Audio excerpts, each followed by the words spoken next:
कभी किसी बिल्डिंग के छत पर खड़े होकर आपको ये ख्याल आया है कि क्या हो अगर मैं यहाँ से जंप कर दूं? या फिर आपका कभी रेलवे पटरी के ऊपर कूदने का मन किया हो? या फिर गाड़ी चलाते हुए अचानक से दिमाग में एक फ्लैश थॉट आया हो कि अगर मैं स्टीयरिंग व्हील को जोर से घुमा दूं तो क्या होगा? तो घबराइए मत, आप अकेले नहीं हो।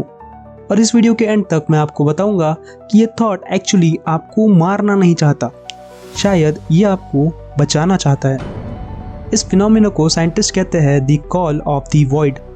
फ्रेंच रिसर्चर्स ने इसे कहा है लापेल दू विदे, यानी कि the call of the empty space. और सरप्राइजिंगली ये बहुत ही कॉमन चीज़ है। स्टडीज में पता चलता है कि बहुत सारे मेंटली हेल्दी लोगों ने भी इसे कभी ना कभी एक्सपीरियंस किया है। मतलब आप सुसाइडल नहीं हो और ना ही आपके दिमाग में कुछ गलत है। लेकिन फिर ये सवाल आता है कि ये थॉट आता ही क्यों है? आखिर हमारा ब्रेन हमें डराता क्यों है? इमेजिन करो आप एक पहाड़ के किनारे खड़े हो और नीचे हजारों फीट गहरी खाई है। आपका ब्रेन इंस्टेंटली कैलकुलेट करता है डेंजर। उसी मोमेंट ब्रेन एक इमरजेंसी सिग्नल भेजता है कि पीछे हटो। लेकिन प्रॉब्लम यह है कि ये सिग्नल इतना फास्ट आता है कि कॉन्शियस माइंड उसे गलत समझ लेता है। ब्रेन कहता है कि बैक अवे, लेकिन आपको सुनाई देता है जंप।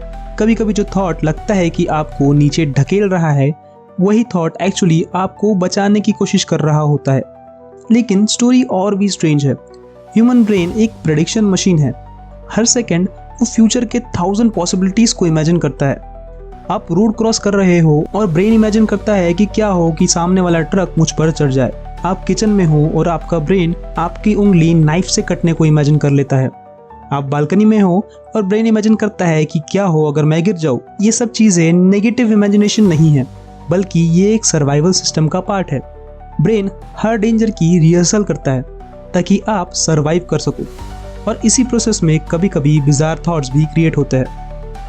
और अगर आपको भी ऐसे थॉट्स आते हैं तो कमेंट में वॉइड जरूर लिखिए। मैं देखना चाहता हूँ कि कितने लोग सीक्रेटली ये सारी चीजें एक्सपीरियंस कर चुके हैं। अब सबसे स्केरी पार्ट, थॉट डेंजरस नहीं होता, उस थॉट का शॉक डेंजरस लगता है।